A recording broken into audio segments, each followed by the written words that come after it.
Efeito da temperatura sobre a germinação. A temperatura seria o segundo fator mais importante que, que afeta a germinação. O que é mais importante? Se faltar qualquer um dos dois, ela não germina. Então, assim, são tão importantes quanto, né? Mas a temperatura é um fator, sim, muito importante que afeta todas as sementes. E temperatura, a germinação só ocorre numa faixa de temperatura, né? Ela não pode ser nem muito baixa, nem muito alta. Essa faixa de temperatura normalmente está entre mais ou menos 15 a 20 graus até mais ou menos algo em torno de 35 a 40 graus. Isso é variável, tá? Mas não varia muito. A gente podia dizer que todas as espécies vão germinar razoavelmente na faixa entre 25 e 30 graus. Dificilmente uma espécie não germina bem entre 25 e 30 graus. Tá? Então, é uma temperatura que funciona para praticamente qualquer semente. Outro aspecto interessante relacionado à temperatura é que isso está relacionado ao vigor. Vigor de sementes é um conceito bem interessante, né? E é uma coisa que é difícil da gente enxergar, ver na semente, né? Não tem nada muito óbvio que mostre se uma semente é vigorosa ou não. Mas a gente sabe que, por exemplo, sementes vigorosas são capazes de germinar numa faixa de temperatura maior, né? Elas conseguem superar, elas têm energia suficiente para superar as dificuldades. Então, conseguem germinar mesmo em condições muito estressantes, o que seria uma temperatura baixa demais ou alta demais. Quando a semente está muito frágil, velha, fraca, aí ela só vai germinar dentro da sua temperatura ideal, mais próxima da temperatura ideal. Aqui tem um exemplo, né? Uma figura que mostra uma faixa de germinação. Eu acho esse exemplo interessante para a gente entender como é que funciona os estudos de germinação de sementes. Olha só, quando a gente vai ver germinação de sementes, então eu coloco uma semente para germinar, né? Beleza, eu coloquei uma semente.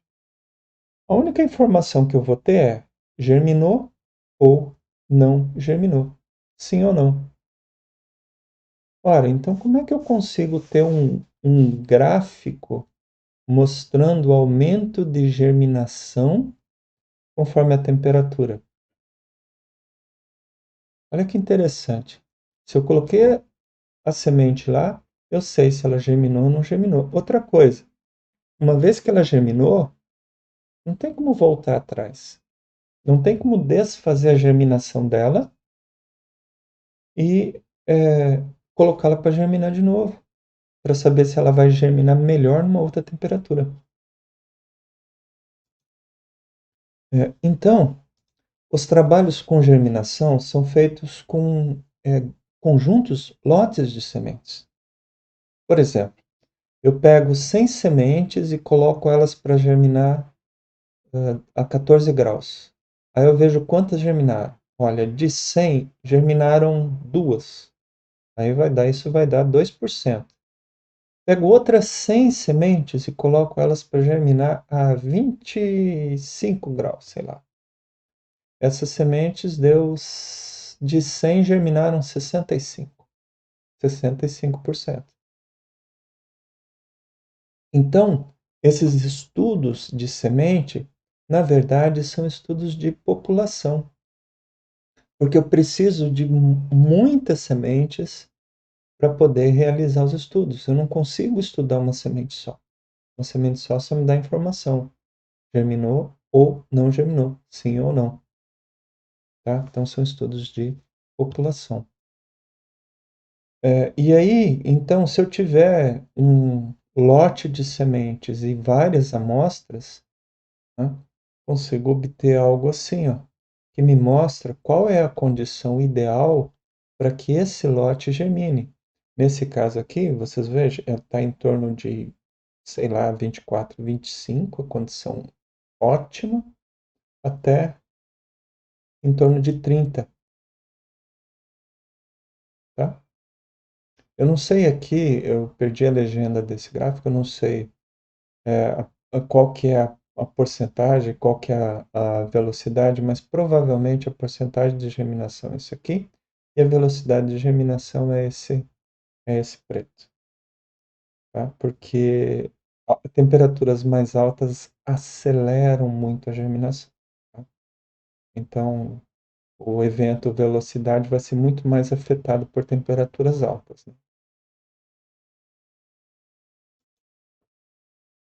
Ah, aí a gente precisa entender também que esse fenômeno de como a temperatura afeta a germinação é, na verdade, o fenômeno de como a temperatura afeta as proteínas. Todas as proteínas têm uma faixa de temperatura que tem a sua função ideal, né? Quando você tem um organismo que é homeotérmico, que nem ser humano, que tem a mesma temperatura no organismo inteiro, que mantém a temperatura, todas as proteínas e enzimas vão funcionar só naquela faixa de temperatura, tá? Ali em torno dos 37 graus. Todos funcionam ali. Todos funcionam na temperatura ótima. Em planta isso é diferente, porque a planta não tem como controlar sua própria temperatura. Mas, assim, falando de forma geral, qualquer proteína, qualquer enzima tem o seu ótimo de funcionamento e esse funcionamento cai se a temperatura cai e cai se a temperatura sobe, né?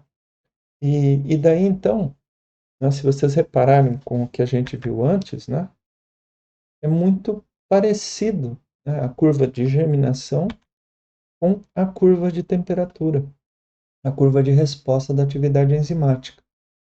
Para a maioria dos seres vivos também, o ótimo de atividade enzimática fica perto de 40 graus, né? No caso de sementes, a gente tem temperatura mais baixa, né? As plantas funcionam melhor numa temperatura mais baixa. Esse ótimo enzimático aqui principalmente é um gráfico de internet, né? Está muito relacionado com enzima em animal que tem um ótimo mais alto. Mas vejam que é pouco diferente, né? De 35 para 40 graus, 5 graus de temperatura. Efeito da luz. De forma geral, a luz não afeta muitas espécies. Mas, assim, ó, se uma semente é muito pequena, ela não pode germinar se ela estiver muito fundo no solo. Ela só pode germinar se ela estiver próximo da superfície. E aí muitas dessas sementes têm mecanismos que impedem que ela germine quando ela está muito fundo. Como é que funciona isso? Como é que funciona a percepção de profundidade? Pela luz, né? Então são sementes, essas sementes pequenas só vão germinar se após receber luz. Elas têm que receber luz, e aí se tiver umidade, se tiver temperatura adequada, elas vão germinar, né? Esse fenômeno é bem interessante e importante na agricultura, porque quando a gente faz uma preparação do solo, por exemplo, que a gente faz gradagem, aração, muitas dessas sementes são reviradas, né?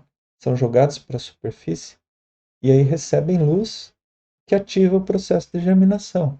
Então, depois de um processo de aração, é comum que ocorra a germinação de um bocado de sementes. Em sementes grandes, né, são beneficiadas com profundidade, ainda que eu não conheça nenhum exemplo de sementes que são beneficiadas com germinação no escuro, né? Isso é relatado na literatura. E esses mecanismos sensoriais da luz, né, que fazem a percepção da luz, a gente vai falar numa próxima aula. É, as sementes que respondem à luz com germinação são chamadas de fotoblásticas.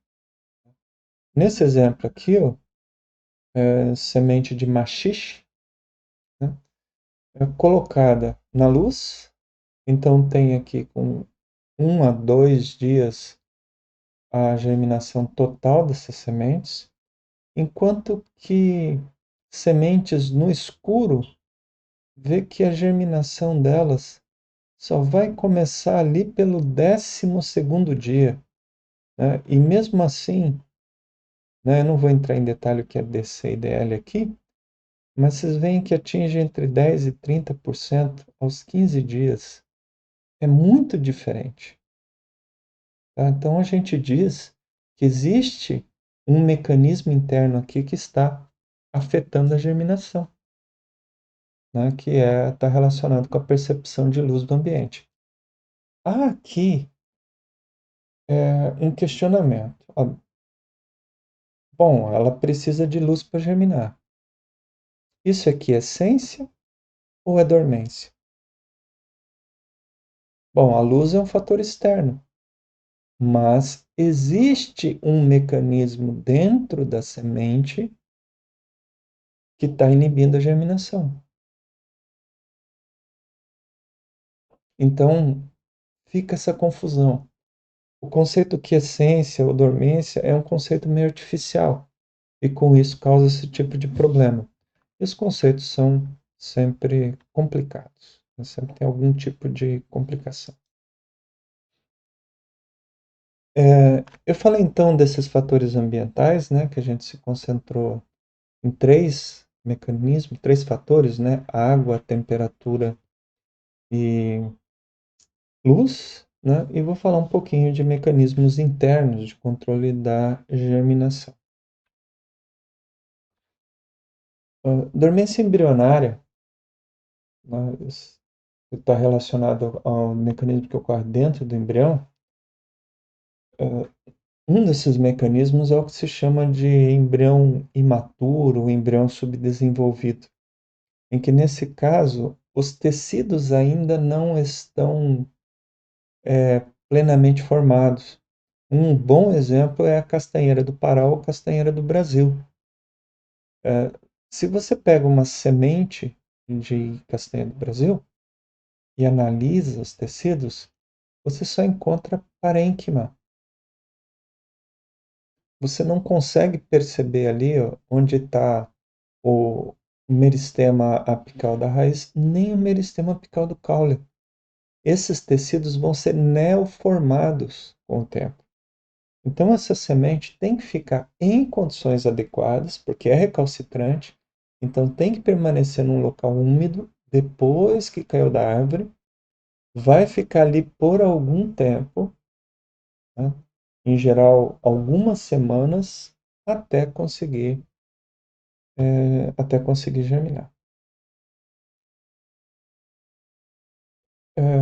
E em algumas outras espécies, né, outro tipo de dormência embrionária é a presença de substâncias inibidoras ou a falta de estimuladores, como eu já comentei antes. A gente vai estudar algumas delas, né, como os hormônios ácido abscísico o inibidor dele, né, tipo, desculpe, o ácido abscísico é um inibidor de germinação e tem um antagonista do ácido abscísico, que é a giberelina, que é necessário para a germinação. Então, ácido abscísico, etileno, em alguns casos, e a cumarina, são substâncias inibidoras de germinação. E tem alguns hormônios aí no caso também. O próprio ácido abscísico é um hormônio que afeta vários outros processos dentro da planta e é um inibidor universal da germinação. Qualquer semente em contato com ácido abscísico tem a sua taxa de germinação diminuída. E giberelina é um estimulador universal da germinação. Essencialmente, qualquer semente em contato com gibberelina tem um aumento de germinabilidade. E existe ainda um terceiro hormônio muito interessante que afeta vários processos em plantas, extremamente importante, e que no caso de sementes, ele tem um efeito ambíguo ou duplo, que em algumas espécies é estimulador, em outras espécies é inibidor e ainda em outras espécies é inefetivo, não afeta a germinação. Então é bem interessante esse comportamento. Muito obrigado pela atenção.